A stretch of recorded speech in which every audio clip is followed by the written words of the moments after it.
Hello বন্ধুরা, welcome to my channel. বড়োদেরকে প্রণাম এবং ছোটোদেরকে অনেক অনেক ভালোবাসা জানিয়ে আমি আজকে নতুন ব্লগটা শুরু করছি। আজ থেকে আমি আমার ডেইলি ব্লগ চালু করছি। তো এখন বাজে সকাল 8:30। অনেকক্ষণ আগেই মোটামুটি ঘুম থেকে উঠেছি, কিন্তু বাকি কাজগুলো করছিলাম। এখন চা বসাচ্ছি। এই একদিকে চা বসিয়েছি আর একদিকে মুগের ডাল বসিয়েছি সেদ্ধ আর কি। এই ডালটা দিয়ে তোমাদের দাদা ভাত খেয়ে যাবে। আর এই যে কফিটা ডালের মধ্যেই দেবো, ওটা পরে ভেজে নেবো। দেখো আমার চা রেডি হয়ে গেছে। একটু চা খেয়ে নিই, কারণ তোরসা উঠে গেলে আর সেভাবে বসে থাকা যায় না। এই যে এদিকে এবার তোরসা উঠে গেছে, আর ঘর দোরের অবস্থা দেখো কি অবস্থা, যেমন আলনার অবস্থা তেমনি বিছানার অবস্থা। এবার আমার প্রথম কাজ হচ্ছে এগুলো সব পরিষ্কার করা। তো আমি এবার পরিষ্কার করতে লেগে গেছি। আর আজকে জানো তো, এই কম্বল দুটো আমি একটু ছাদে রোদে দিয়ে আসবো। মানে প্রথমে একদিন দিয়েছিলাম, তো 1 সপ্তাহ হয়ে গেছে, তো আবার একবার দিয়ে আসলাম, ছাদে দিয়েই এসছি আমি। আর এদিকে আমার বিছানার চাদরটাও পরিষ্কার করা হয়ে গেছে। চাদর বালিশ দুলো সব একবার টান টান করে রেখে দিয়েছি। আর আলনাটাও এবার গুছিয়ে নিচ্ছি। যে কটা জামা কাপড় আলমারিতে ঢোকাতে হবে সেগুলো ভাঁজ করে পাশে রেখে দিয়েছি। এই যে ভাঁজ করে রেখেছি। আর এই যে এখন আমার গোছানো আলনা, এটা বেশিক্ষণ ঠিকঠাক থাকবে না, একটু পরই আবার জায়গা তাই হয়ে যাবে। আর এই দেখো তোরসা বিছানায় উঠে চাদরটার অবস্থা দেখো কী করে দিয়েছে।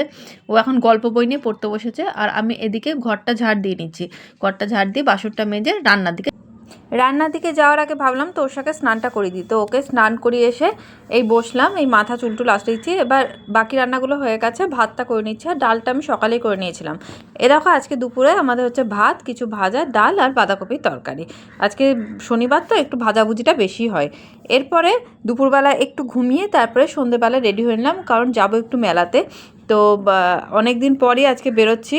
তো এদিকে দেখো আমিও রেডি হয়ে গেছি, আর তোরসাও এখানে মোটামুটি রেডি হয়ে গেছে। তোরসাকে জামাটা আমি দুপুরেই পরিয়ে রেখেছিলাম, কারণ রাতের বেলার দিকে আবার জামা ছাড়িয়ে পরালে একটু ঠান্ডা বেশি লাগে। আর মেলাতে আজকে যেহেতু শনিবার প্রচণ্ড ভিড় ছিল, জানো তো, গাড়ি গ্যারেজে রাখাই যাচ্ছিলো না, মানে গ্যারেজের জায়গায় পাওয়া যাচ্ছিলো না। আমরা মেলা পৌঁছেছি মোটামুটি 7:30টার দিকে, তো তখন প্রচণ্ড ভিড়। আর বই মেলা ছিল। অনুবার বই মেলা না ডিসেম্বরের লাস্ট উইকে হয়, তো এবার দেখছি একটু তাড়াতাড়ি বসে গেছে। তো শুধু বই মেলা তা না, এখানে অন্যান্য জিনিসেরও মেলা বসে গেছে। তো চলো দেখো বই, বেশ কিছু বই কিনেছি বলতে সবই তোরসারই বই। ওর তো মানে যা বই দেখছে সেটাই বলছে কিনবো, তো অনেক ধরনেরই বই এসছে। আর এবার দেখলাম বইমেলাটা বেশ অনেকটা বড় হয়েছে, অন্যবার কিন্তু এতটা বড় হয় না। তো যাই হোক, এখানে আবার ফাংশানও হচ্ছে, জানো তো, মানে গান নাচ নাটক সবই এখানে হয়েছে। এখানে ফাংশান চলছে। আর এই দেখো ফেরার সময়তে আমরা বেশ কিছু জিলিপি কিনে নিলাম।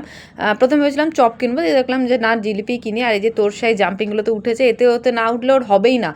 তো আজকে ভিডিওটা আমি এখানে শেষ করছি। কেমন লাগলো জানিও, ভালো লাগলে চ্যানেলটা সাবস্ক্রাইব।